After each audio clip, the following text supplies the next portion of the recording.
Department of Homeland Security is tightening international travel restrictions. All U.S.-bound flights with passengers from Ebola-affected areas of Africa must land at Washington Dulles Airport in Virginia.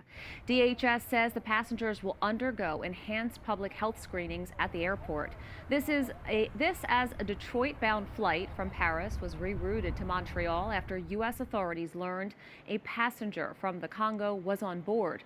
Other passengers hoping to travel to the U.S. include the soccer team of the Democratic Republic of the Congo, who made it to this year's World Cup for the first time since 1974.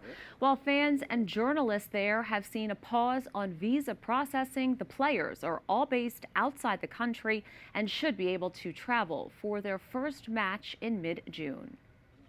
Father Don Bosco, editor-in-chief of ACI Africa, joins me now to tell us more. Thanks so much for coming on again. Thanks for having me, Veronica. How serious is the Ebola outbreak and how many people are affected?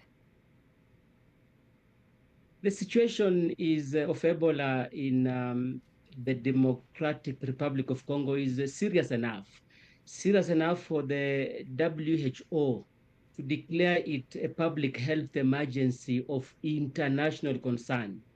The current figures continue to evolve, but the outbreak is centered in the Eastern Democratic Republic of Congo and has impacted communities in that country, but also in Uganda. They talk about over 139 suspected deaths and more than 600 suspected cases. These numbers continue to change and increase. In other outbreaks, you can talk about health workers appearing to be affected and they face the risk of contracting the virus. The other aspect you can talk about is the fact that this type of virus does not have a vaccine as yet. So that makes it a serious concern.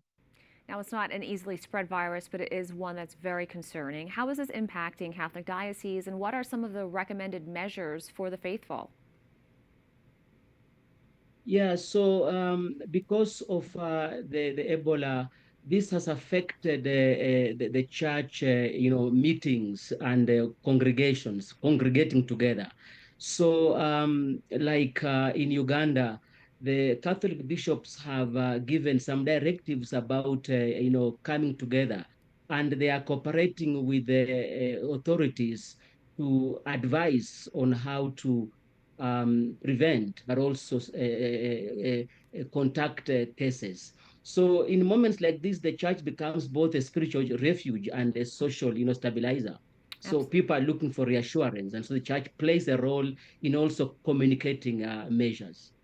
Uganda has also been impacted with the government postponing the celebration of its Martyrs' Day. What message are the bishops sending to the faithful now?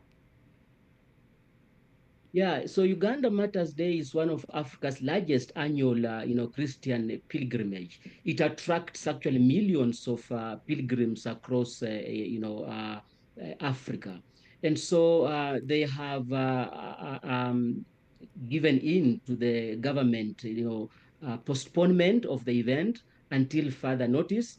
And the message is that people have to be careful and organize celebrations locally. So in dioceses, in parishes, until further notice when it will be possible to gather together again. Father Don Bosco, thanks so much. Thanks for having me. God bless. Thank you.